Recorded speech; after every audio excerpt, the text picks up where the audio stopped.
Il a pris ma place. Il a pris ma place. Il a pris ma place. Dieu fidèle, fidèle. Come on, sing Jésus. Fidèle, fidèle, fidèle. c'est fidèle, fidèle, fidèle. Jésus, Jésus est fidèle. Jésus est fidèle. Jésus, Jésus est fidèle. Jésus, Jésus est Jésus, fidèle. il me défend, Seigneur, il me défend.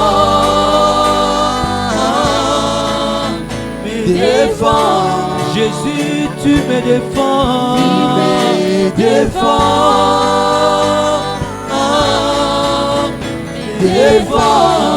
Jésus, Jésus me défend. Jésus me défend. Mon Jésus me défend.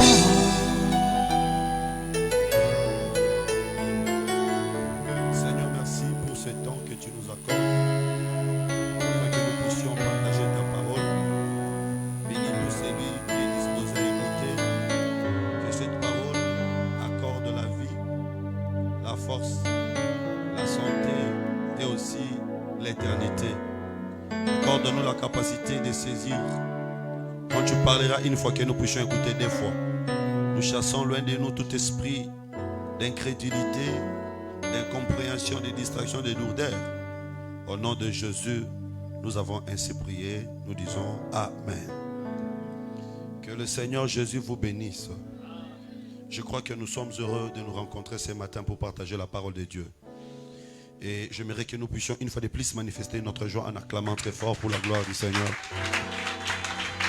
Que quelqu'un puisse le cri de joie pour le Seigneur qui l'a appelé, pour le Seigneur qui veut le sauver, pour le Seigneur qui veut le guérir. Je sais qu'il va accorder la guérison, je sais qu'il va accorder le salut, parce que rien n'est impossible à lui. Bien-aimés, vous devez savoir que nous adorons un Dieu merveilleux. Nous croyons à un Dieu puissant, un Dieu à la voix de qui même la nature obéit. C'est pourquoi je crois, même l'argent écoute la voix de Dieu. Même ta maladie écoute la voix de Dieu. Même tes sorciers écoutent, les sorciers de ta famille écoutent la voix de Dieu. Quand lui il parle, tout écoute. Il était capable de crier sur le vent et le vent écoutait. Il est capable d'appeler ce qui n'existe pas dans ta vie et cela va venir. Si tu crois, tu acclames encore avec foi. Et j'aimerais que cette acclamation fasse vivre des choses qui n'existent pas. Il avait dit, même si vous refusez d'acclamer, les pierres acclameront. C'est que les pierres même écoutent la voix de Dieu.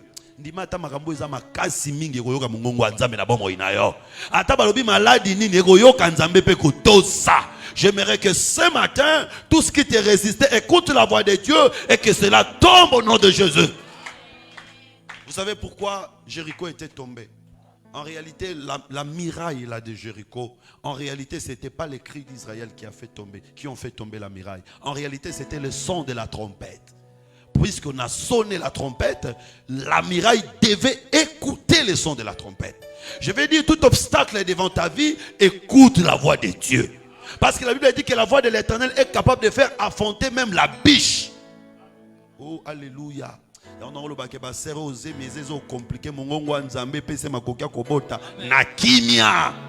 Que la voix de Dieu t'ouvre le chemin ce matin. Et je crois que toute la parole de Dieu, c'est ça sa voix. Quand tu l'écoutes, quand tu crois à cette parole, tu as la voix de Dieu avec toi. Les poissons au temps de Pierre avaient écouté la voix de Dieu. Quand le Seigneur Jésus dit jette les filets à droite, il avait déjà commandé à tous les poissons d'aller à droite. Ils ont écouté et Pierre pouvait. J'aimerais te dire, mon frère, ma soeur, tout ce qui te désobéit obéira à Dieu. J'aimerais que tu marches avec cette assurance ce matin. Et de tout mon cœur, j'ai dit que les dieux de paix te bénissent. Alors, nous sommes là pour continuer notre marche. Notre thème, c'est loi sur le combat spirituel. J'aimerais que vous me suiviez avec beaucoup d'attention parce qu'aujourd'hui, nous voulons commencer les premiers chapitres. Nous étions dans notre phase d'introduction. Nous avons parlé, je ne saurais pas revenir sur tout ce que nous avons dit tout au long de la semaine. Je suis vraiment désolé pour ceux qui ne sont venus qu'aujourd'hui. Je ne saurais pas, il n'y aura même pas moyen que j'y revienne là-dessus parce que nous avons peu de temps. Alors, le thème, c'est loi sur le combat spirituel. Nous avons commencé par une introduction. Notre introduction, nous avons exploité 3 points dans lesquels nous avons parlé premièrement sur l'effectivité du combat spirituel. Parce que vous savez qu'il y a toujours un débat aujourd'hui. Il y a des gens qui disent qu'il n'y a pas de combat spirituel. Jésus a déjà vaincu pour nous. Mais nous avons étudié ensemble avec vous dans les Écritures saintes.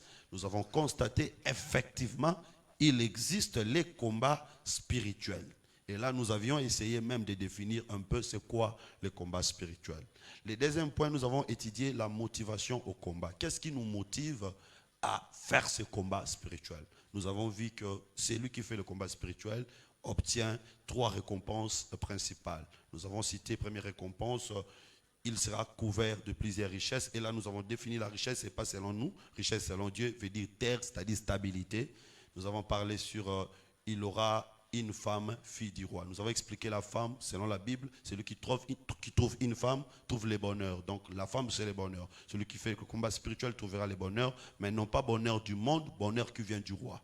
Et troisièmement, la Bible dit que la maison de son père sera affranchie. Nous avions interprété la maison du père comme étant la chair, parce que vous savez que l'humanité tout entière a un père qui est Adam, et la maison du père, c'est la chair adamique. En priant, en combattant, ta chair sera affranchie. Et le troisième point, nous avons parlé sur la perception de l'envoyé. Comment tu perçois celui que Dieu a envoyé pour te guider dans les combats spirituels. Là, nous avons montré que tout enfant de Dieu doit avoir de la considération, de la déférence à l'égard des hommes de Dieu, à l'égard des serviteurs que le Seigneur a placés devant eux. Alors, aujourd'hui, nous allons commencer le premier chapitre. J'avais dit que pour cette édition, nous n'allons exploiter que 2 chapitres. J'aime beaucoup structurer les messages pour permettre à tout le monde de comprendre. La structuration du message n'est pas un péché. Si vous êtes désordonné, vous allez désordonner. Parce que je sais comment les gens réfléchissent parfois.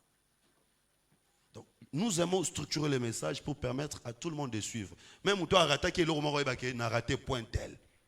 Vous comprenez? Bon, peut-être pas vous, mais les gens qui nous suivent là, je connais les esprits des gens. Je connais comment est-ce que les gens réfléchissent.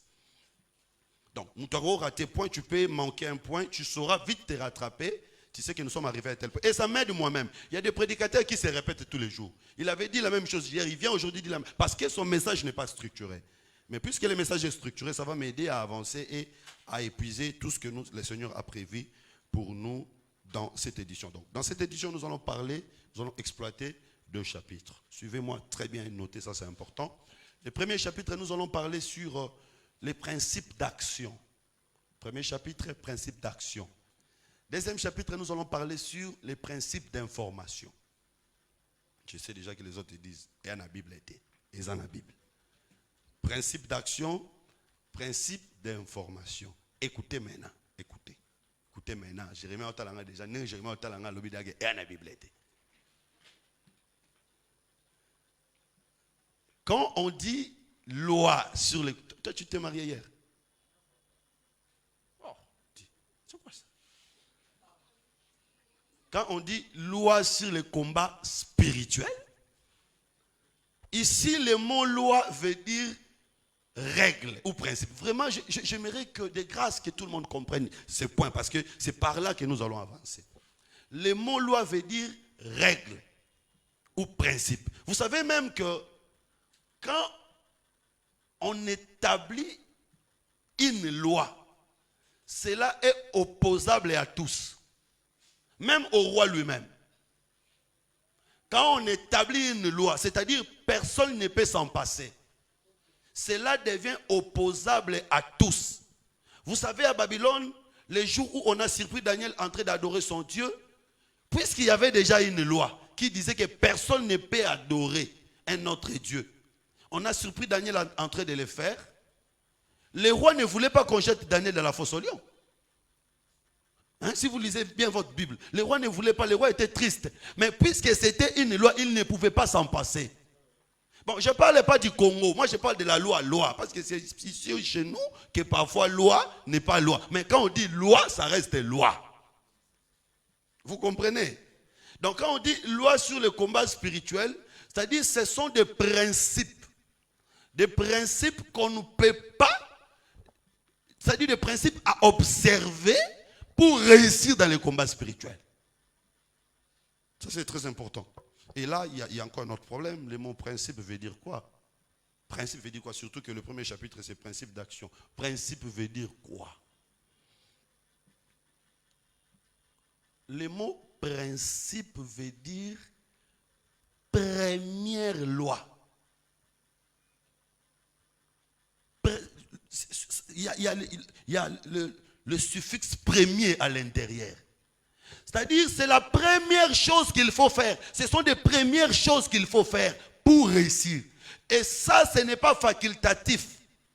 C'est-à-dire que tu ne choisis pas. Tu es obligé de le faire pour réussir. Si tu ne le fais pas, il n'y a pas de réussite. C'est ce qu'on appelle principe. Si tu n'observes pas ces choses-là, tu ne réussis pas.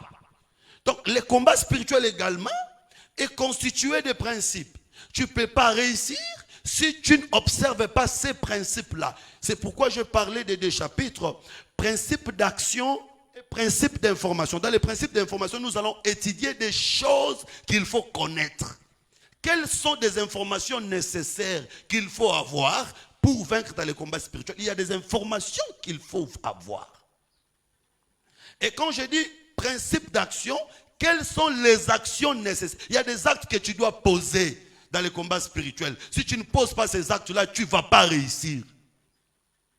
Donc les deux chapitres nous permettront d'étudier des choses que nous devons faire et des choses que nous devons connaître. Je te dis la vérité. Tu peux avoir la connaissance que Jésus-Christ est Dieu. Ok, tu as cette connaissance-là. Tu sais aussi que Jésus-Christ c'est lui le lion de la tribu de Juda. Ok, c'est bien. Tu sais également que Jésus-Christ c'est lui l'agneau de Dieu. Ok, c'est bien. Jésus-Christ c'est lui l'arche de Noé. Ok, Jésus-Christ c'est lui le véritable chien, c'est lui le véritable lion, c'est lui le véritable serpent. C'est bien. Mais il y a des choses où si tu n'as pas connaissance à cela, tu ne vas pas réussir dans les combats spirituels. Voilà pourquoi tu vas trouver un ministre de Dieu rempli de connaissances qui tombe toujours dans l'impudicité. On les chasse même de l'église. Quand il revient après des jours, il tombe encore. Mais tu te demandes, mais celui-ci nous explique 70 semaines de Daniel. Il nous explique les 7 sauts. Mais c'est qu'il y a des choses qu'il ne connaît pas. C'est pourquoi je dis toujours que le ministère, c'est l'œuvre de complémentarité. Personne ne peut s'orgueillir pour dire que je connais tout. Tu ne connais pas tout, tu es menteur. Donc il y a des choses qui peuvent, qui semblent être petites, mais qui sont importantes pour celui qui veut vaincre dans le combat spirituel. Parce que le diable nous combat, le diable cherche à nous dénigrer. Tu trouves une femme mariée qui trompe son mari avec un monsieur inférieur à son mari. Et quand vous posez la question à la femme, il dit, moi-même je ne comprends pas. Moi-même je ne comprends pas. Il y a des choses qu'il faut maîtriser pour réussir dans ces domaines. Et quand nous allons arriver dans les principes d'information, je vais donner beaucoup d'autres éléments. Je vais même donner l'origine des enseignements sur le combat spirituel. Parce que le Seigneur Jésus ne donnait pas des enseignements sur le combat spirituel. Quand Jésus venait, s'il faut chasser les démons, il chasse directement. Il n'y avait pas de loi à suivre. Mais pourquoi aujourd'hui, maintenant, nous devons suivre des... Je vais vous expliquer pourquoi. Quand on va arriver dans les principes d'information. Je crois que vous avez compris que je suis dans les Écritures. Alors, maintenant, principe d'action, ce sont des actes qu'il faut poser. Je vais parler en désordre, je ne vais pas dire que cette classification que j'ai faite, c'est une classification catholique et tout le monde doit respecter. Non, moi je vais donner des éléments selon l'inspiration que le Seigneur me donne, mais ce sont des choses nécessaires pour vaincre, ce sont des actes nécessaires à poser pour vaincre dans les combats spirituels. Vous savez, quand on dit principe, comme je venais de le dire tout à l'heure, c'est première loi. quelque chose qu'il faut respecter absolument. Absolument. Il ne faut même pas discuter, il faut respecter absolument. Je donne un exemple. Quelqu'un qui veut s'aimer. Il y a un principe dans le champ. Le principe, c'est quoi? Le principe, c'est s'aimer, arroser, puis attendre et récolter. Peu importe ta nationalité, peu importe tes études, si tu ne respectes pas les principes de s'aimer, tu ne vas pas récolter. Vous comprenez que ça, c'est un principe. Même Dieu lui-même respecte ça. Ah, mais oui, mais c'est ça, non? Quand Jésus-Christ est venu, lui-même, il dit que les grains de sénévé, s'il ne meurt, il ne peut pas porter les fruits. Il parlait de lui-même. Lui-même, il était grain. Même Dieu devait prendre d'abord les grains, s'aimer. 3 jours après, il a récolté. C'est-à-dire que c'est un principe pour tout celui qui veut. Ça, c'est une première loi. Donc, au conseil s'excuser,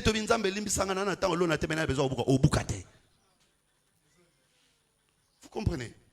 Même si tu gênes, tu fais 100 jours de jeûne.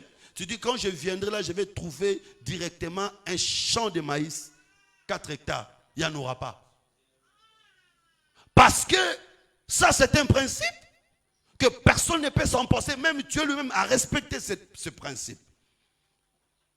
Et même par rapport à la pêche, tu veux pêcher. Tu dis, bon, je n'ai pas le temps d'aller dans l'eau. Je suis seulement ici dans Prévoyance, mais je vais voir des poissons ici.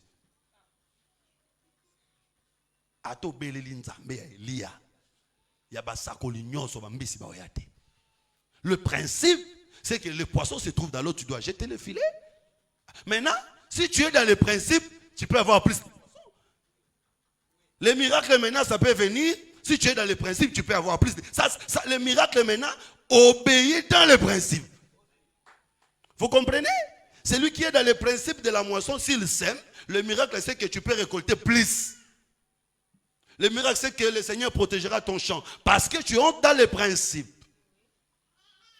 Voilà pourquoi même Dieu, comme pêcheur, quand il voulait pêcher les poissons, il n'est pas resté chez lui dans la maison pour dire que je suis chez moi, je suis Dieu, poisson, venez ici. Non, il devait quitter sa maison. Vous comprenez sa maison, hein?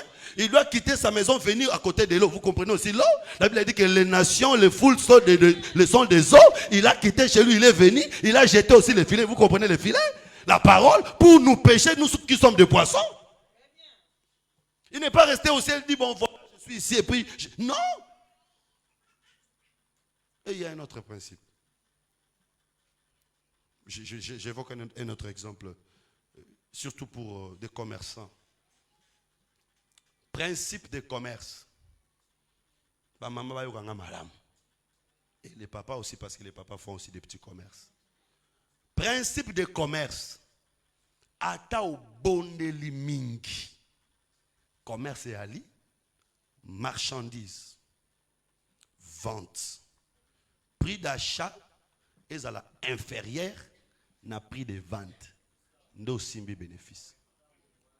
Ça, c'est le principe. Tu vas acheter des choses à $100. Tu viens vendre à $90. Après, tu viens nous pleurer ici. Il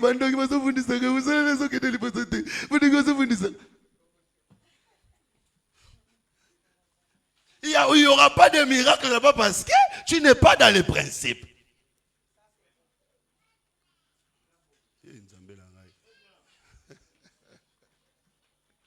Voilà pourquoi, même Dieu. Et puis, même Joseph, pour aller en Égypte, ce sont des marchands ismaélites. Les frères de Joseph ont compris que puisque c'est une marchandise, on ne peut pas les laisser ici, on doit les vendre aux marchands ismaélites.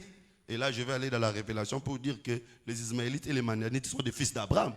Donc, Joseph ne pouvait être vendu qu'auprès de ses frères. C'est que Joseph, comme marchandise, ne peut l'acheter que son frère.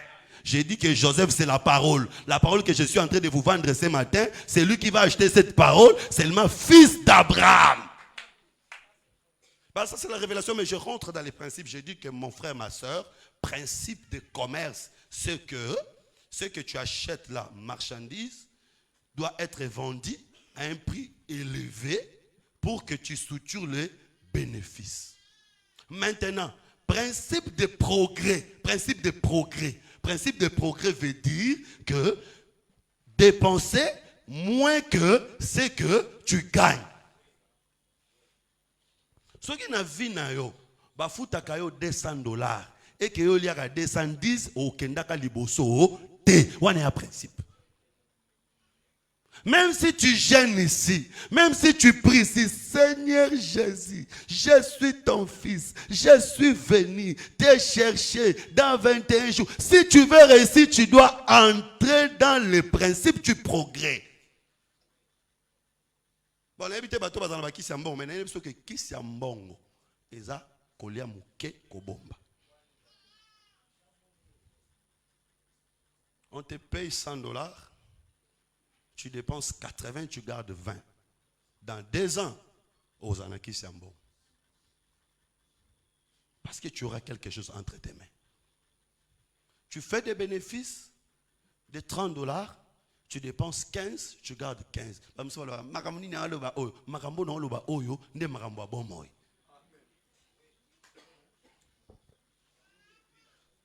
C'est ça la vie que nous vivons tous les jours. Tu connais ça aussi, parfois tu ne fais pas attention. Tu viens plairer ici, tu viens déranger les hommes de Dieu. Pasteur, bon, tout le monde met ça, tout le monde c'est yo osala nini, oteka nini, tala téléphone na ye, tala méga na ye, à chaque jour. Tala biloko liaka, tala bilamba asombaka. Est-ce que ça calcule? Tu ne fais pas les calculs. Bon, Dieu ne viendra pas calculer à ta place. Le Saint-Esprit n'a jamais calculé pour un homme. Et je vous dis la vérité, le Saint-Esprit ne te dira jamais n'achète pas. Et quand tu commences à manger, le Saint-Esprit ne te dira jamais arrête. Et même quand je suis en train de prêcher ici, que personne ne te trompe, le Saint-Esprit ne me dira jamais arrête. C'est moi-même qui regarderai là, moi je dis bon maintenant là je dois arrêter, j'arrête. Et quand je vais arrêter, le Saint-Esprit ne me dira pas non, arrête, n'arrête pas. Non, la Bible dit l'esprit des prophètes est soumis aux prophètes. S'il y a quelqu'un que le Saint-Esprit devait parler, c'est Moïse. Moïse travaillait du matin jusqu'à la nuit. Vérité, du matin, il n'a même pas le temps de s'occuper de sa femme et de ses enfants. Et quand tu commences à manger, je trouve un regard, il ne te dira jamais arrête. Moïse au Kokufa. Pourquoi même quand je suis en train de prêcher ici, que personne ne te trompe, le Saint-Esprit ne me dira jamais. Le Saint-Esprit te donne l'onction, il te donne la force. C'est moi-même qui regarderai là, moi je dis pas. C'est à toi de t'organiser. Quand je vais arrêter, le Saint-Esprit ne me dira pas non, arrête, n'arrête pas. Non, la Bible dit l'esprit des prophètes est soumis aux prophètes. Nous avons prié ici un jour où nous avons prié, nous avons organisé une activité le vendredi, nous avons prié, nous avons dit Seigneur, nous voulons qu'il y ait beaucoup de gens dans cette activité, qu'il y ait plus de gens dans cette activité. Plus de gens même, nous voulons vraiment qu'il y ait beaucoup de gens. C'est fini, nous disons Amen, Amen. Le Saint-Esprit agit. Mais le Saint-Esprit ne nous organise pas. Nous nous sommes retrouvés ici. Il n'y a pas de chaises pour mettre des gens. Il n'y avait pas de son là-bas derrière. Il n'y avait pas de lumière là-bas. Et ceux qui étaient là-bas ne voyaient rien. Finalement, ils sont partis. Le Saint-Esprit a agi, mais c'est à vous de vous organiser.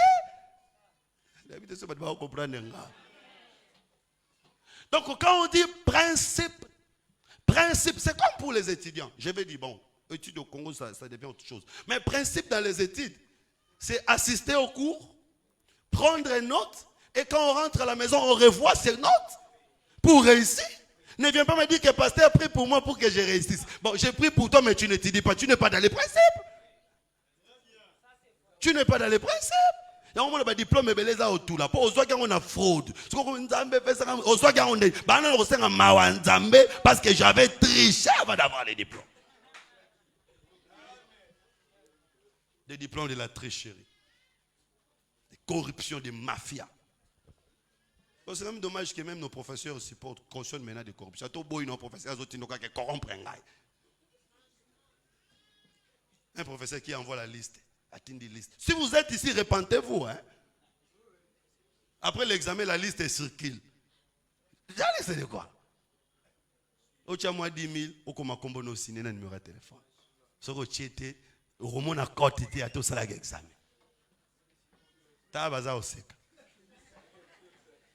Ne participez pas à ces choses. Daniel à Babylone avait accepté. Que le Seigneur Jésus vous bénisse. Donc, dans le combat spirituel également, il y a des choses qu'il faut observer impérativement. Alors, premier acte à poser. Il y a des actes, j'allais dire, des actes qu'il faut poser. Vous savez, devant la mer rouge, Dieu dit à Moïse, avance.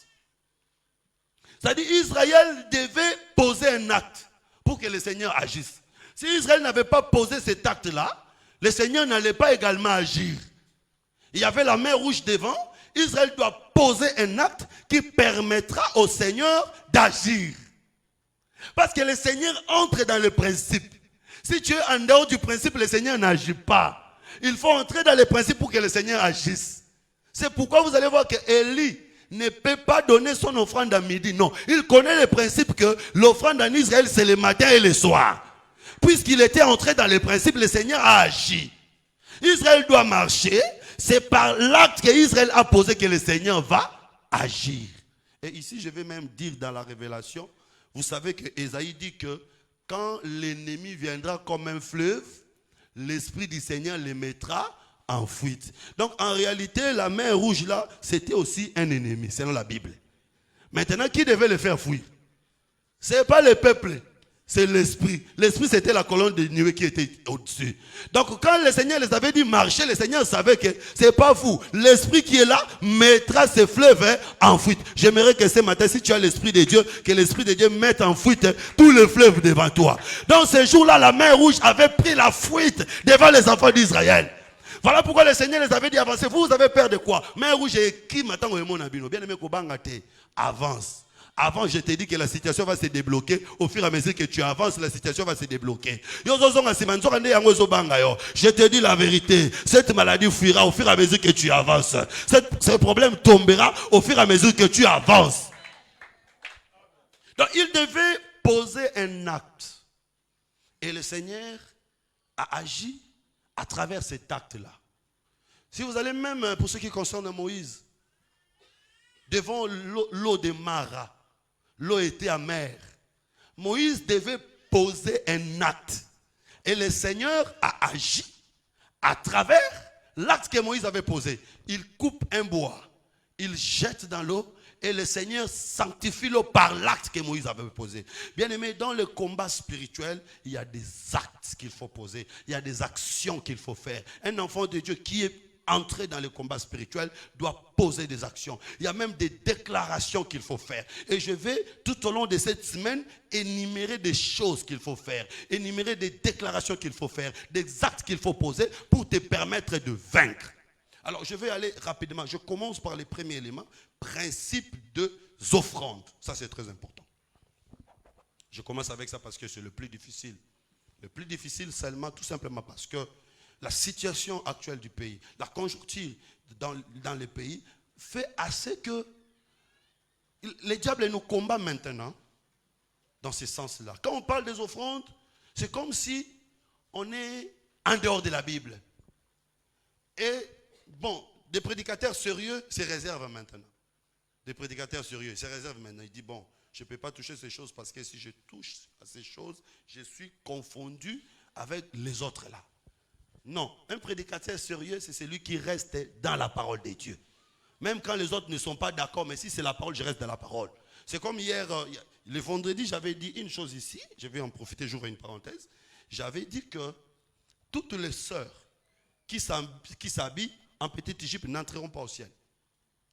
Je l'avais dit. Et il y a eu opposition. Il y a eu opposition. Non. Résistance. Je vous avais même dit la fois passée que la résistance n'est pas moins coupable que l'idolâtrie. Moi, je ne l'ai pas dit de moi-même. Je n'ai pas inventé. Je vis dans la Bible dit que la femme doit s'habiller avec pudeur et modestie. Mais c'est quoi la pudeur? La pudeur, c'est laisser ses jambes dehors? Pas du tout. Pas du tout. La pudeur, c'est laisser ses bras dehors? Pas du tout. Moi, je ne peux pas venir à l'église enseigner. Je ne peux pas. Mais les sœurs viennent enseigner ici. Ce n'est pas la pudeur. Maman. Est-ce que nous avons ma bé? Les autres viennent en blouse. Bon, elles appellent ça blouse. Mais il y a des trucs qui se voient là parfois. C'est pas propre. Bon, maintenant les gens ne veulent pas qu'on dise ça. Mais si je ne vous dis pas, vous n'allez pas entrer au ciel. Parce qu'entrer au ciel, c'est respecter ce qui est écrit. Je vous avais dit que les péchés, ce n'est pas seulement à faire la prostitution. Les péchés, ce n'est pas seulement l'ivrognerie. Toute désobéissance à la parole, c'est un péché. Vous comprenez? Et ça, la Bible. Donc nous sommes appelés tous à nous conformer à la parole de Dieu. Ce que mes bien-aimés sont en train de comprendre. Ce n'est pas qu'on est méchant, ce n'est pas qu'on est contre des femmes, non. Mais nous voulons aider nos sœurs, nous voulons nous retrouver également avec des sœurs au ciel. Alors, j'ai un peu avancé encore, toujours dans cette même logique. J'ai dit que toutes les sœurs, ah là ça va chauffer. Toutes les sœurs qui mettent des mèches, des plantes, n'entreront pas au ciel. Là, ça a encore dérangé. Ça a encore dérangé parce que chacun regardait sur sa tête et vu qu'elle avait un truc ajouté. Non, mais ce n'est pas moi. La Bible dit que la femme ne sépare ni détresse. Séparer veut dire quoi? Séparer veut dire quoi? C'est un verbe français. Séparer. Comment? Non, c'est pas séparer. Je ne dis pas séparer, j'ai dit. C'est pronominal. C'est le verbe parer. C'est pas le verbe parer. Parure vient du verbe parer. Séparer veut dire ajouter. On a vu grammaire et Rolanda. Conjugaison et Rolanda. Tant enseignant, on a un professeur à grammaire. Nous avons des prédicateurs qui compliquent des choses. Un prédicateur qui fouillait les cours de la grammaire quand il était à l'école. Il vient ici, commence à nous embrouiller parce qu'il ne comprend pas des textes.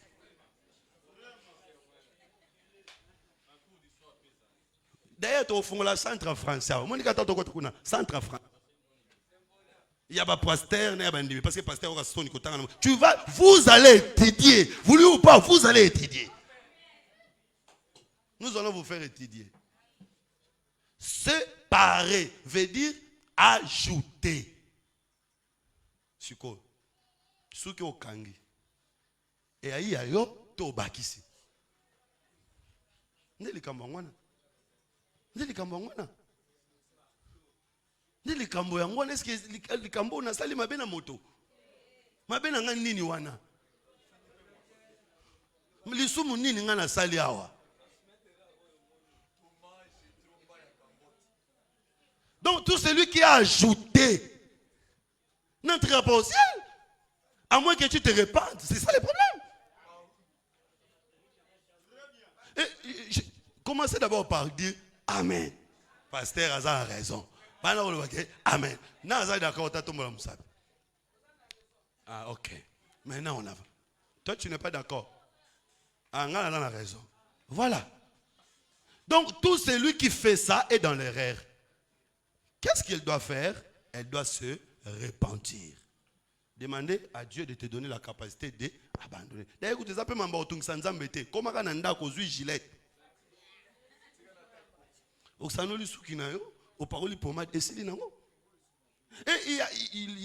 le dimanche passé, je vis une jeune. Est-ce qu'elle est là? Cette sœur avec autant de cheveux. Autant de cheveux sur la tête là. Très joli. Je disais, oh non, non, ce sont mes cheveux. En bas, ma soeur. Donc nous avons aussi des sœurs qui ont autant de cheveux. Pendant que j'étais en train de parler avec elle, il y a Satan qui entre dans le cœur d'une autre sœur. Qui vient, papa, ça a été encore katana. Diabolico-amphérique, démonologique. Tu sais comment il bongo yom to comme ça qui est bongo. C'est ça. C'est le diable qui vous inspire. Ça vous pensez que les Chinois peuvent bien protéger les cheveux que Dieu a créés. Donc vous comprenez que là je suis dans la Bible. Maintenant j'avance. Et là où ça a encore choqué de sensibilité, maintenant là je dis que tout frère qui épouse une sœur qui a des mèches sur sa tête, lui aussi il a en affaire. Les frères ont dit non. Non, non, non, non, non, non, non, non, non, non, non, non, ça ne peut pas passer. Vous étiez d'accord quand je disais que sœur qui a mèche à la tête ira en enfer. Vous étiez d'accord. Quand je dis que sœur qui a mini-jupe ira en enfer, vous étiez d'accord. Mais vous n'êtes pas d'accord quand je dis que frère qui épouse ou sœur à mini-jupe ira en enfer. Mais vous soutenez le mal. Et vous verrez des gens ici, quand ils vont sœur avec mèche, sérieux au côté de la tête. Mais il va à l'Inikini là-bas, il nous amène une païenne avec mèche à la tête. Et vous vous moquez de qui là? Vous croyez la parole, vous ne croyez pas. Naboy va offrande. Bah naboy yango. Vous avez offrande un problème.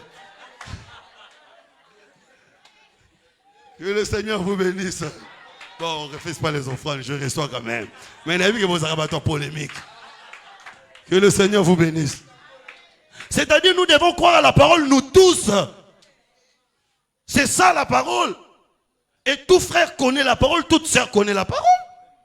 Et quand je vais parler sur le mariage, parce que le mois d'avril, je vais parler sur le mariage, je dirais qu'on ne peut jamais bénir une sœur avec des cabellos à la tête. On ne peut pas, on ne peut pas, on ne peut pas, on ne peut pas, on ne peut pas, on ne peut pas, on ne peut pas. Si on le fait, c'est pour supporter votre faiblesse. On ne peut pas bénir une sœur avec des chaînettes au cou. Ce n'est pas possible. On ne peut pas bénir une sœur avec des cingles. Ce n'est pas valable. Donc à partir d'aujourd'hui là, ne nous traitez pas de mauvais. Ne nous traitez pas de mauvais. Ouais, il y a toujours un endroit où ça commence.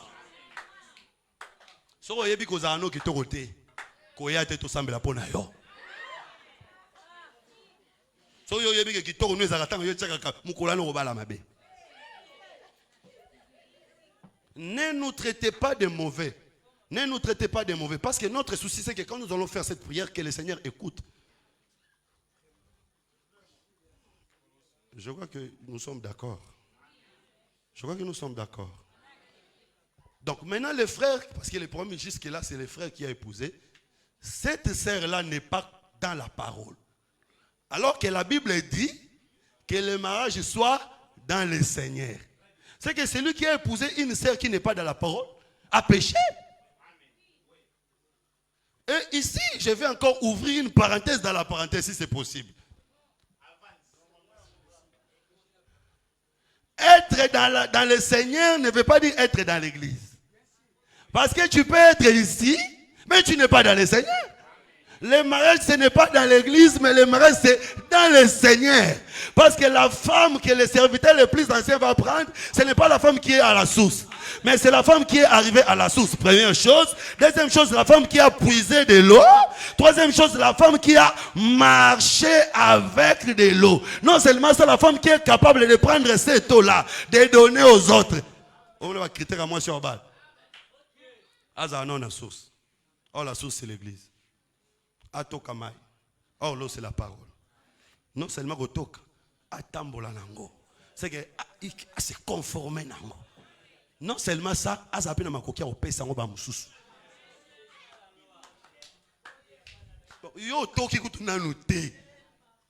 Otoki ata otoka te. Frère Aweli mbamora balio. Maintenant yo na besoin qu'en faire. Je ne sais pas frère Bruno si comment je peux être plus clair que maintenant là, je sais plus là. Donc j'étais en train de dire que tout ce qui est dans la parole de Dieu doit être respecté, même quand c'est difficile, même quand c'est compliqué. Si on croit, on met en pratique la parole de Dieu. Et si on n'est pas capable de pratiquer la parole, on demande à Dieu de nous aider à le pratiquer. Mais on ne refuse pas. On ne boude pas la parole. Ponza m'a regretté à Moutouté.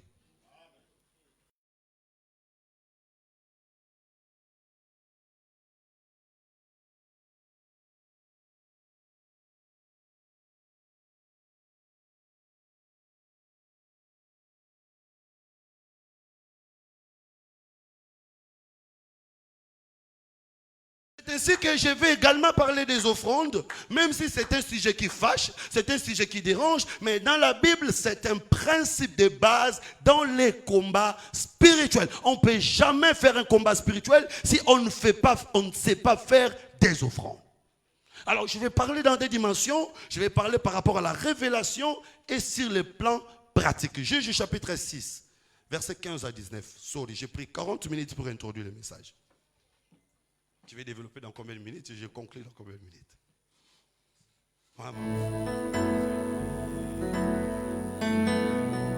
Ainsi que je vais également parler des offrandes, même si c'est un sujet qui fâche, c'est un sujet qui dérange, mais dans la Bible, c'est un principe de base dans les combats spirituels. On ne peut jamais faire un combat spirituel si on ne sait pas faire des offrandes. Alors, je vais parler dans des dimensions, je vais parler par rapport à la révélation et sur le plan pratique. Juge chapitre 6, versets 15 à 19. Sorry, j'ai pris 40 minutes pour introduire le message. Tu vais développer dans combien de minutes? Je conclue dans combien de minutes? Moi, est-ce que ça dit sur la théologie de toi? Il faut introduire, il faut développer, il faut conclure.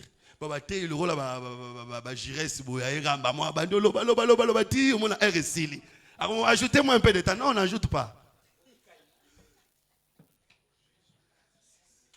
Juge chapitre 6, verset 15. Et là, ce n'est pas le Saint-Esprit qui t'organise, c'est toi qui dois t'organiser. Juge chapitre 6, verset 15 à 19. Juge chapitre 6, le verset 15. Je n'ai pas dit que c'est la théologie qui fait d'une personne prédicateur. Hein? Je crois que là, vous comprenez. Ah, tu vois là, tu vois. Ce n'est pas la théologie qui fait d'une personne prédicateur. Mais quand tu étudies, tu obtiens d'autres bagages. Voilà, Juge chapitre 6, verset 15 à 19. Gédéon lui dit, ah mon Seigneur. Israël est dans les combats. Et non seulement combat, mais Israël est dominé par les ennemis. Le Seigneur apparaît à Gédéon pour envoyer Gédéon combattre et enfin de délivrer Israël. Que le Seigneur Jésus te bénisse. Bien-aimé, j'ai dit de tout mon cœur que le Dieu de paix te bénisse. Je vais prophétiser pour quelqu'un ce matin, même si ta famille est dans un combat, même si ton mariage est dans un combat, même si ton entreprise est dans un combat, le Seigneur peut t'utiliser ce matin pour que tu puisses libérer tout le monde à travers le combat que tu vas mener. Or, nous avons montré que nous combattons par la prière. Crois que tu peux être comme Gédéon. Nanzela lo sambo na tongo lelo mutu moko kokango la mepe na famille na yo. Est-ce que mutu moko azondi mayango que celui qui croit dit simplement amen et que le Dieu du ciel l'accomplisse. C'est possible par une seule personne que toute la famille soit délivrée, c'est possible. C'est possible. Baba la raté na famille on a mais yo ye wano buki mabolongo bou oko isi mirwane a célibat si mana ope mabale komi ko landana. J'aimerais que ce matin qu'à travers toi que le blocage de l'élévation, de la guérison, de la fécondité, de la santé, de l'élévation tombe au nom de Jésus. De quoi tu accèdes au niveau que les autres n'ont pas accédé, mais à partir de toi que les autres y arrivent aussi. Et c'était Gédéon que Dieu a choisi. Il est apparu à Gédéon pour lui demander de combattre contre Madianite. Lisons maintenant les textes. Ah mon Seigneur, Gédéon, avec quoi délivrerai-je Israël? Gédéon dit, mais je vais faire comment? Voici ma famille est la plus pauvre en Manassé. Je suis d'une famille pauvre. Et je suis le plus petit dans la maison de mon père. Et je suis le plus petit. Bien-aimé, attention avec la Bible. Dieu savait. Parce qu'avant de venir là, Dieu avait regardé. Il regarde tout Israël. Il voit aussi des riches là-bas. Il voit aussi des hommes forts là-bas. Il les laisse. Il vient chez un pauvre et un petit. Ce n'est pas pour rien. Continuons les textes. Je vais donner le pourquoi. Nous sommes dans l'évangile des pourquoi. L'Éternel lui dit, il lui dit, mais je serai avec toi et tu battras Mandia comme un seul homme. C'est-à-dire, la richesse et la force, c'est avoir l'Éternel. Hein? Là, je suis d'abord dans l'explication littéraire. Tu es pauvre, tu es faible, mais je serai avec toi. Quand on dit mais, c'est-à-dire que la présence de Dieu viendra annuler la pauvreté, annuler également la faiblesse. Est-ce que tout le monde dit Nzambe na yo akomisa yo makasi. Makambo batambongo ba ko sala te ba okama yo sali yango ndenge nini. Par la grâce de Dieu, tu le feras.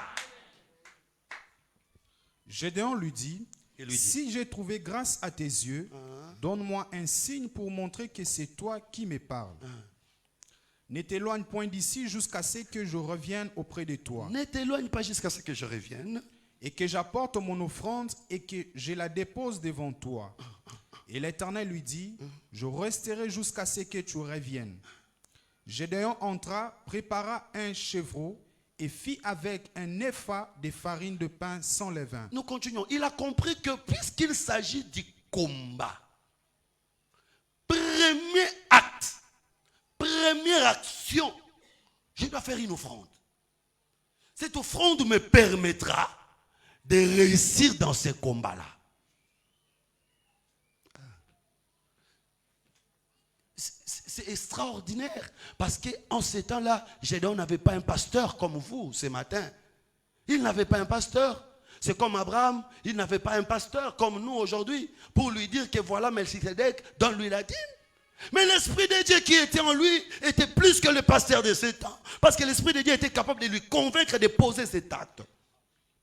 Gédéon également, puisqu'il avait l'Esprit de Dieu en lui, l'Esprit lui a convaincu que tu ne peux pas aller faire un combat, tu ne peux pas livrer une guerre sans pour autant commencer par faire une offrande. Français l'équipe a tout et même des mois déjà il y a mouké ba ko rolonga te.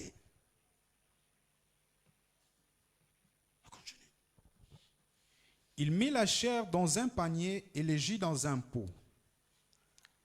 Les lui apporta sous les térébintes et les présenta.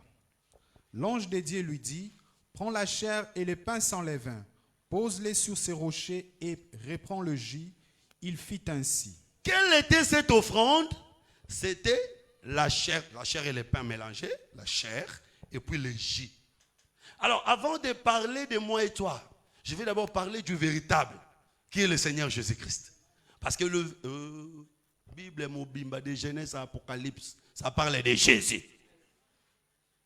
Bon, il faut comprendre quand on dit de Genèse à Apocalypse, parce que tu vas dire aussi Satan parle de Jésus. Non, pas Satan. Le personnage là que Dieu a utilisé parle de Christ. C'est que Gédéon était une préfiguration de Jésus. Parce que c'est lui qui a combattu et a vaincu, c'est le Seigneur Jésus-Christ. Notre modèle du combat, c'est Jésus. Quand Jésus était venu sur la terre, il n'était pas venu pour faire la fête, il était venu pour combattre le plus grand ennemi de l'humanité. Il avait combattu et il avait vaincu. Mais comment est-ce qu'il a combattu? Il a combattu avec le principe de l'offrande. Parce que Jésus a fait une offrande. Et son offrande, c'est la meilleure qui puisse exister de tous les temps, de toute l'histoire. Et quand la Bible montre que Gédéon était le plus petit de toute sa famille, il était d'une famille pauvre. C'est ça ce qui s'est passé. Quand le Seigneur devait naître, Dieu avait également regardé. Il regarde, il y avait des familles de riches en Israël. Il n'a choisi que le foyer de Marie et Joseph, qui était un foyer de pauvres. Et Jésus était né comme un plus petit. Il n'était pas considéré en Israël. Il y avait de grandes personnes en Israël. Jésus était comme une personne faible. Mais c'est dans cette faiblesse-là qu'il devait délivrer. C'est pourquoi vous allez remarquer que les jours où il n'y avait pas de choses à manger dans les déserts, qui a donné 5 pains et 2 poissons? C'était un petit garçon. Malgré qu'il était petit, mais c'était lui qui avait la possibilité de sauver la multitude. Ah, vous comprenez cette image-là? Vous voulez parler seulement de celui qui va sauver l'humanité, sera une personne déconsidérée, une personne qui n'a pas de valeur, mais par lui l'humanité sera sauvée. Mais comment il va faire? Pour sauver, il doit commencer par faire une offrande. Faire quoi? Il doit donner la chair et le jus. Vous comprenez qu'il devait donner son corps et son sang. Et quand il le fait, tout Israël aura la supériorité sur les ennemis. Ici, Israël représente l'humanité. L'offrande de Jésus nous donne la supériorité sur les ennemis. Est-ce que les enfants de Dieu comprennent? Et il y a un principe biblique qui dit, tel qu'il est, tel que nous sommes. Si lui l'a vaincu par l'offrande, nous également, nous devons savoir que par les offrandes, nous allons vaincre. Que le Seigneur Jésus vous bénisse. Que le Seigneur Jésus vous bénisse. Vous savez, Matthieu chapitre 13, verset 12. La Bible dit, à celui qui a. On dit quoi? On ajoute et il sera dans l'abondance. À celui qui n'a pas, on retranchera même l'épée qu'il a. Bon, parfois quand je lis ça, je me dis, ça n'a pas de sens. Hein? À celui qui n'a pas, on retranche encore. Landa nous bien, landa nous bien. Landa bien maman Souza. À celui qui a, on ajoute, il devient de l'abondance. Bon, à celui qui n'a pas, on retranche l'épée qu'il a, il reste main vide. Bon, moi je n'ai pas. Bon, tu vas retrancher quoi? La vie. Babou Maï. Rien. Ça c'est fausse interprétation. Bico. Donc Dieu ne peut pas t'ajouter si tu n'as rien. L'abondance c'est pour ceux qui ont. Maintenant ceux qui n'ont pas, on va retrancher quelque chose, c'est qu'ils ont. Ils ont quelque chose. C'est ça la logique, non? Alors, quelle est la chose qui fait ajouter les autres choses? Et quelle est la chose que si tu manques, on te retranche même ce que tu as? Je vais aller rapidement pour te dire, il parlait de l'interprétation de la parole. Celui qui a l'interprétation des Écritures, on va l'ajouter l'abondance. Mais celui qui n'a pas l'explication, on va lui retrancher même les Écritures qu'il a. Olivier Kondemano nous amène était pour nous appeler sa preuve.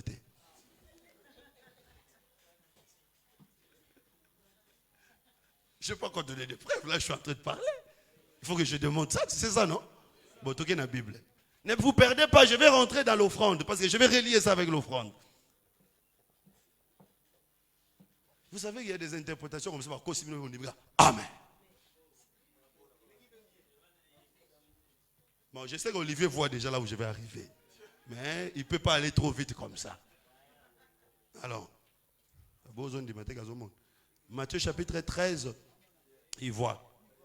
Il a dit Amen parce qu'il a vu. Matthieu chapitre 13, verset 12. Toi, si tu avais vu que c'était la mort. Matthieu chapitre 13, le verset 12. Car on donnera à celui qui a. La Bible, parfois, quand on étudie les Écritures, comment ça part du verset 11? Ça va nous aider. Ma maman va au Landanga. Les mamans, vous comprenez, non? Mais vous n'acceptez pas. Matthieu chapitre 13, le verset 11. Jésus leur répondit, parce qu'il vous a été donné de connaître le ministère du royaume des cieux. Le mystère. Les mystères. La question c'était quoi? La question c'était que, Jésus, pourquoi tu parles toujours en parabole aux gens qui sont dehors? Et quand nous entrons dans la maison, nous, tu nous expliques. C'était ça la question. Alors maintenant, Jésus répond. Landa bien, landa bien. Jésus répond. On comprend que nous avons fait l'abondance. Si nous devons comprendre que toi, on doit t'ajouter l'abondance. Jésus répond maintenant à partir du verset 11. Verset 11.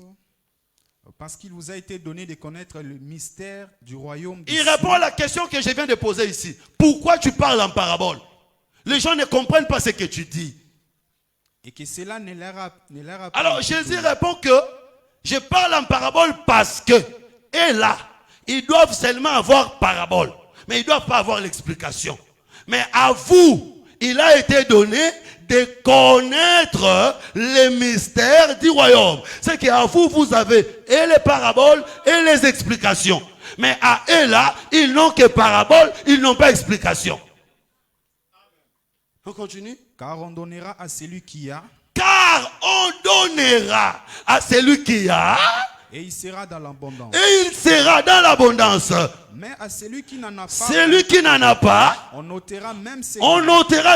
Il parle de quoi là? Il parle de paraboles et explications. Qui avait parabole sans explication? C'est le peuple d'Israël. Voilà pourquoi on devait venir ôter même parabole là. Israël est resté sans rien à main. Aujourd'hui là, même le culte de la loi, Israël a perdu aussi. Ils allaient rester sans rien. Mais nous qui avons reçu parabole et interprétation, on nous ajoute maintenant l'abondance. Voilà pourquoi je dis, toi qui as l'interprétation, reçois l'abondance. Tu as l'interprétation, reçois le mariage, reçois l'élévation, reçois la guérison, reçois la fécondité, reçois la victoire, parce qu'on ajoute à celui qui en a.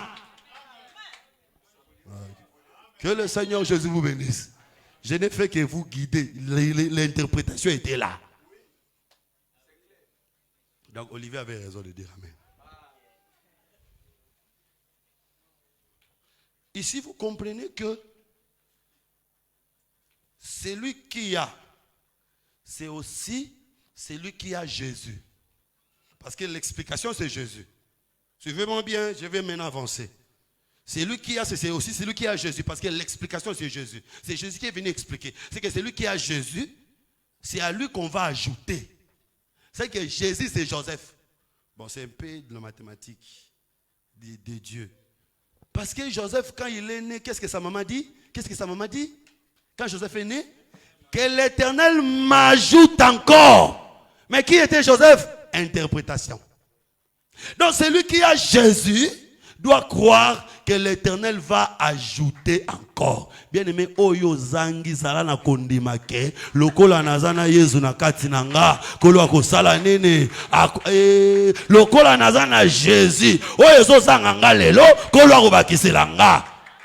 Mais ceux qui n'ont pas Jésus, même si tu le vois avec des jeeps aujourd'hui, même si tu le vois avec des grosses maisons aujourd'hui, sache qu'un jour, on viendra retrancher même ce qu'il a là, et il restera main vide, parce que dans l'enfer, personne n'ira avec toutes ces richesses-là.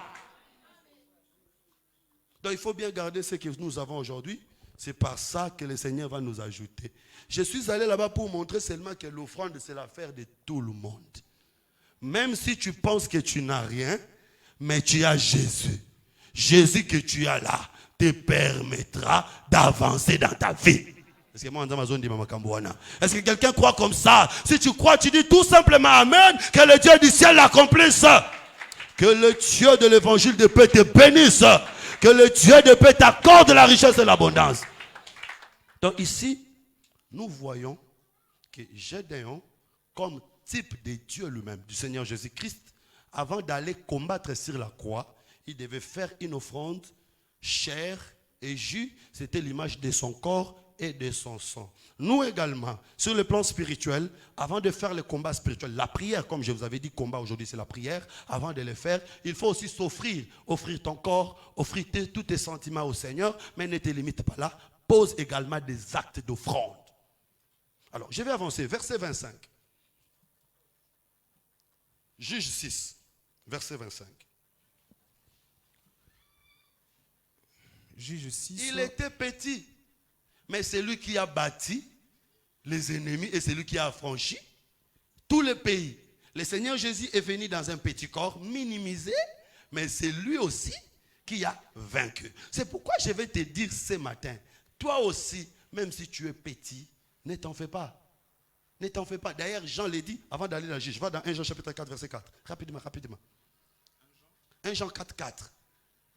Même quand tu te vois petit, tu te vois inférieur dans la famille, dans la société, dans les études, partout où tu peux être, tu vois que tu n'es rien, sache qu'avec cette petitesse, le Seigneur peut te donner la victoire. Dans mon capital, c'est possible. C'est possible. Que le Seigneur vous bénisse. Moi, je dis toujours, Assemblée de Kaouka, c'est un témoignage vivant. 1 Jean chapitre 4, le verset 4. Vous, petits enfants. Oh, c'est le prophète Jean qui nous appelle. Vous, petits enfants. Même si tu as quel âge, Jean te voit petits enfants. C'est-à-dire, par rapport au monde, nous sommes faibles. Mais malgré ça, qu'est-ce qu'il dit? Vous êtes de Dieu. Mais vous êtes de Dieu. Alléluia. C'est pour montrer seulement que celui qui était venu aussi dans un corps de petit, en réalité, il était Dieu sur la terre.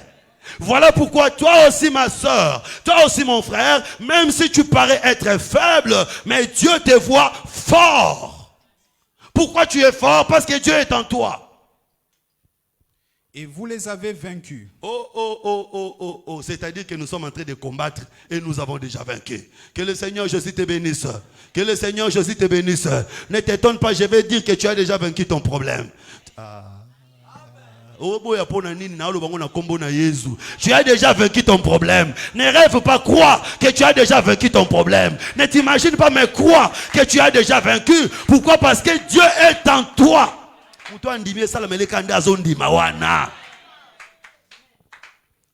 Parce que celui qui est en vous est plus grand que celui qui est dans le monde. Le problème, c'est avoir Dieu en soi.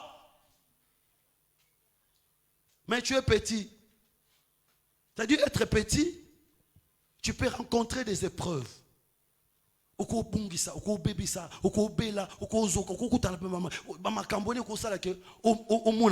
peux rien, mais tu peux quelque chose. Tu peux avancer, tu peux réussir. Ne regarde pas ta petitesse, regarde la grandeur de celui qui est en toi. Est-ce que est-ce que est-ce que si tu sais ça, sache que tu vas avancer. Celui qui est en toi a fait de grandes choses. Il peut également te faire de grandes choses. Nous rentrons dans Juge chapitre 6 parce que je vais qu'on termine. Verset 25. Juge 6, le verset 25.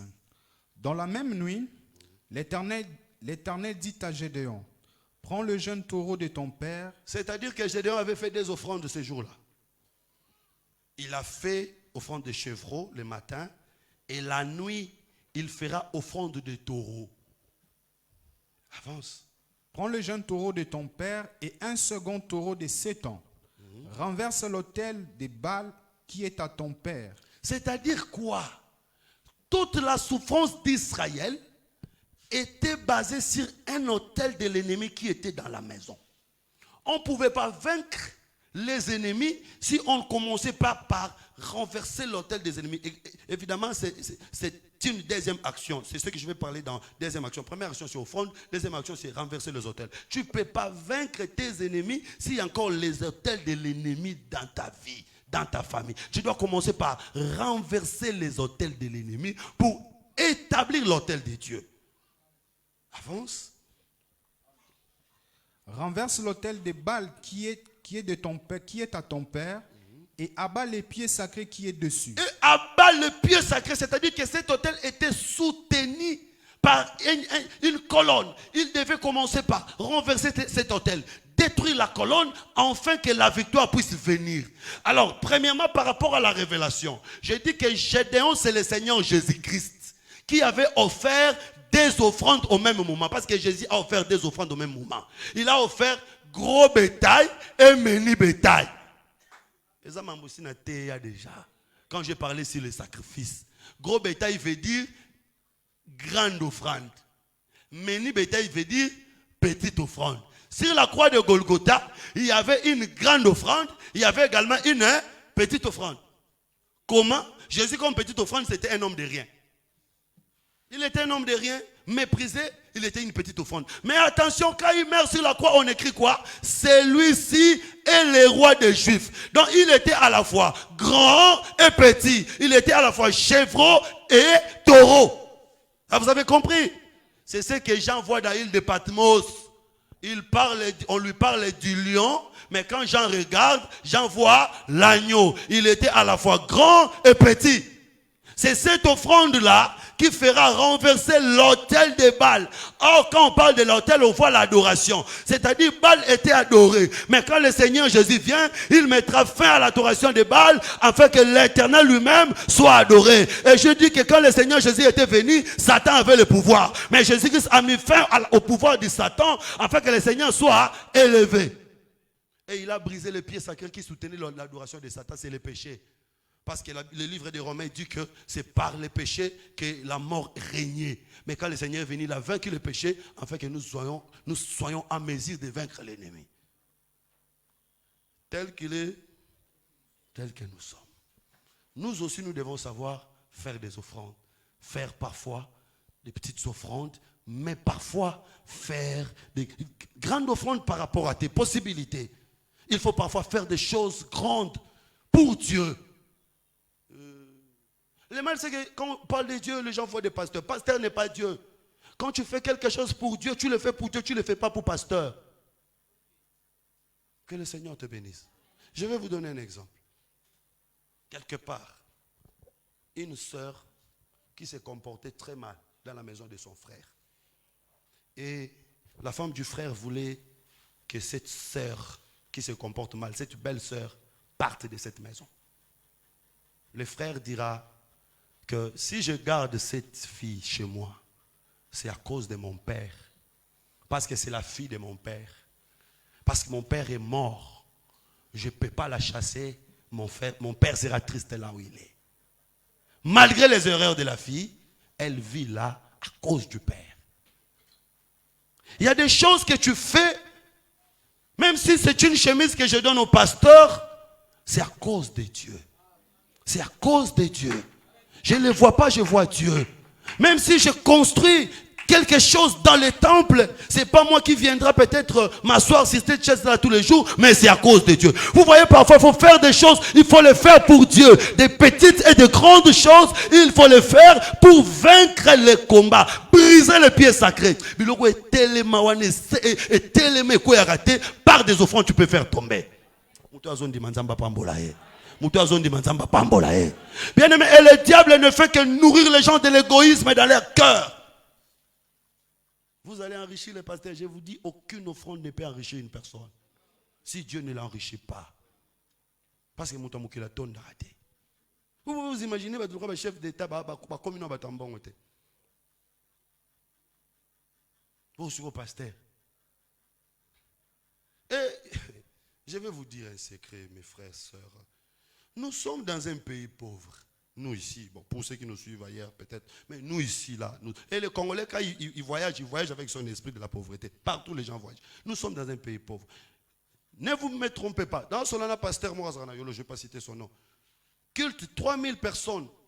Offrande, 100 000 francs. Il me dit, petit nanga, on va me tuer ici. C'est moi qui viens avec mon argent investir ici. Mais les gens, nous sommes dans un pays pauvre. On n'enrichit pas les pasteurs avec les offrandes. C'est pour Dieu. On le fait pour Dieu. On ne le fait pas pour les pasteurs. Je le fais pour Dieu. Est-ce que les enfants de Dieu comprennent? Ça, c'est l'explication des païens. Et puis, bateau, bateau, la maman, la bateau, va faire son offrande. Et t'as ote makambouana. Et t'as bananzam. Donc, on ne peut pas faire un combat comme ça sans des sacrifices. Je vais terminer parce que j'ai déjà dépassé les 6 minutes. Je vais terminer dans 5 minutes. 2 Rois chapitre 3, versets 26 à 27. 2 Rois chapitre 3, versets 26 à 27. Oh, il y a des choses qui nous dépassent.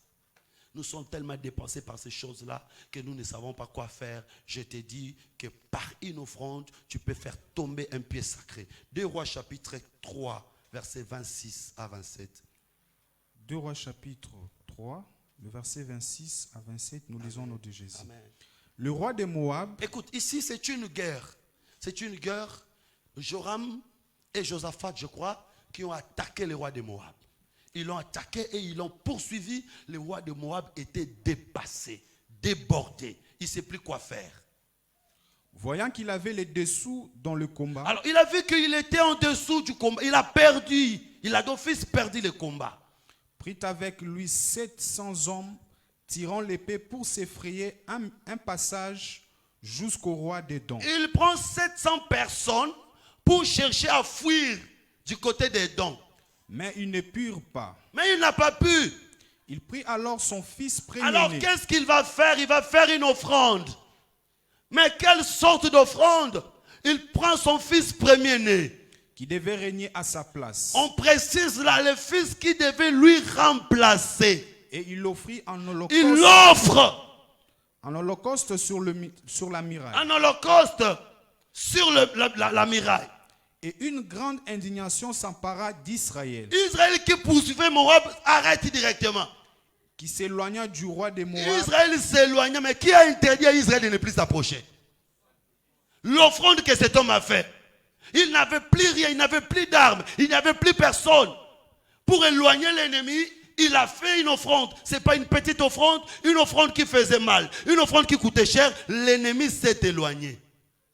Bon, ici, je vais d'abord commencer dans la révélation. Et puis, je vais terminer avec nous. Évidemment, c'est un texte un peu compliqué. Vous devez avoir des nerfs solides pour supporter ce que je vais dire. Que le Seigneur vous bénisse. Que le Seigneur vous bénisse. Que le Seigneur vous bénisse.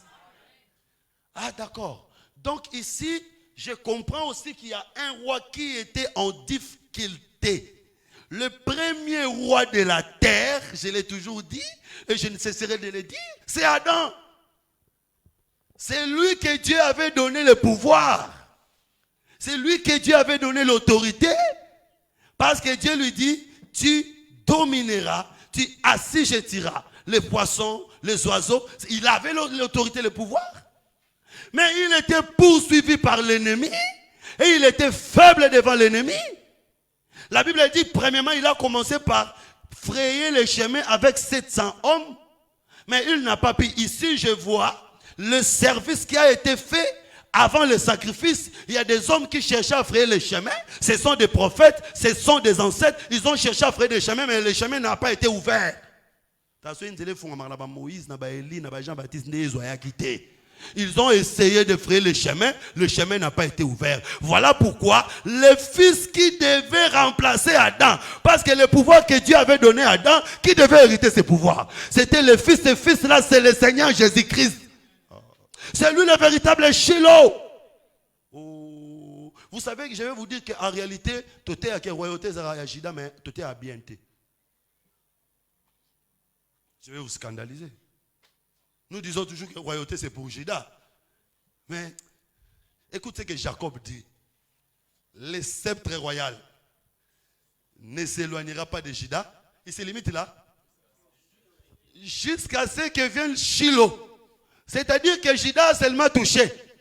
Il a seulement touché jusqu'à ce que le propriétaire du royaume fera quoi viendra. Quand le propriétaire du royaume viendra, qu'est-ce qu'il fera? Il récupérera. Et je vous dis que le Shiloh, c'est le Seigneur Jésus-Christ. Parce que dans la chair, Jésus n'était pas fils de Juda. Il n'était pas fils de Joseph. Mais quand il vient, il récupère le pouvoir qui était chez Joseph. Donc nous comprenons que Shiloana, c'est le Seigneur Jésus-Christ. Je vais te dire que ce qui est à toi est à toi. Même s'il y a quelqu'un d'autre qui le détient, c'est à toi. Le jour où toi tu arriveras, on te le donnera. Quand tu arrives, qu'on te le cède. Au nom de Jésus-Christ. Adam, vous comprenez que le pouvoir que Dieu avait donné à Adam, Adam avait seulement touché. Le Shiloh devait venir pour récupérer ses pouvoirs. C'est lui le fils qui devait succéder au roi. Mais à cause de la poursuite de l'ennemi, ce fils doit mourir pour que la poursuite cesse. C'est pourquoi je crois que depuis que le Seigneur est mort sur la croix de Golgotha, l'ennemi n'a plus de pouvoir de nous rattraper. Parce que moi, parce que Mirail ici représente la croix. Que Dieu vous bénisse. Tel qu'il est, tel que nous sommes. S'il a fait un sacrifice qui faisait mal, nous aussi, nous devons faire des sacrifices qui font mal. N'appelle ça moi en liboso 1-1. Mais moi je sais que dans la Bible, un bien précieux est aussi comme un enfant. Je donne les textes. 2 Samuel chapitre 12, verset 3. Parce qu'aujourd'hui, Dieu n'accepte plus les sacrifices humains. Le seul sacrifice humain que Dieu a agréé, c'est l'offrande de Jésus-Christ. Donc ça, c'était l'ombre de Christ. 2 Samuel chapitre 12, le verset 3. Oui. Le pauvre n'avait rien du tout qu'une petite brebis. Le pauvre n'arrivait rien du tout, mais il avait une petite brebis qu'il avait achetée. Il avait acheté. Il la nourrissait. Il la nourrissait. Et la grandissait chez lui avec ses enfants. La brebis grandissait avec les enfants. Elle mangeait de son pain. La brebis mangeait comme... Vous comprenez que c'était un bien, mais qui était considéré comme un enfant. Est-ce que vous comprenez? C'est-à-dire que quand quelqu'un offre un bien qu'il aime, un bien auquel il est attaché, c'est comme s'il a offert un enfant. Et ça fait arrêter des poursuites. Ça fait donner la victoire au combat. Mutumoko lembi na tongo lelo. Abaye, à ça l'offrande pour que Nzamba paie sa victoire. Tu n'achètes pas la victoire, mais tu offres. L'offrande, c'est une manière de reconnaître l'existence de Dieu. Parce qu'il n'y a aucun montant avec lequel tu peux acheter la victoire. Mais ce que tu dois faire, c'est reconnaître l'existence de Dieu à travers tes prières et également à travers tes offrandes. C'est pourquoi dans la Nouvelle Alliance, Philippiens chapitre 4 verset 6, ça c'est dans la Nouvelle Alliance. L'apôtre Paul, quand il parle de la prière, il demande que la prière soit accompagnée des sacrifices, des actions de grâce. Ce sont des sacrifices de reconnaissance. 4 et 6. Philippiens chapitre 4, le verset 6. Ne vous inquiétez de rien, mais en toute chose, faites connaître vos besoins à Dieu. Alléluia. Par des prières et des supplications. Prière veut dire combat, je crois que vous savez déjà. Là, je n'ai plus besoin de répéter. Prière veut dire combat. Est-ce qu'il faut nous parler de la Lussoussou? Romains chapitre 15, verset 30. Prière veut dire combat. C'est que quand je suis dans la prière, je suis dans le combat. Je ne peux pas manquer des sacrifices d'action de grâce. Sacrifice d'action de grâce veut dire sacrifice de reconnaissance. Si Dieu n'existe pas, tu ne peux pas donner. Donc quand quelqu'un donne, c'est un sacrifice de reconnaissance à l'égard de Dieu. De tout mon cœur, je dis que le Seigneur Jésus vous bénisse. Si tu crois, tu acclames très très fort pour la gloire de Jésus. Si tu crois, tu acclames très fort pour la gloire de Jésus. J'aimerais que quelqu'un se lève là où il est. Que quelqu'un prie le Seigneur. Tu es fatigué, tu es poursuivi, tu es combattu. De tous côtés, tu te sens fatigué. Ce matin, j'aimerais que tu demandes le secours au Seigneur. J'aimerais que tu demandes que le Seigneur vienne. Tu as cherché à frayer des chemins par-ci par-là, mais ça n'a pas été ouvert. Maintenant, ce matin, lèvons-nous, implorons la présence de Dieu, la miséricorde de Dieu et la puissance de Dieu dans nos vies. Prions au nom de Jésus-Christ. Alléluia.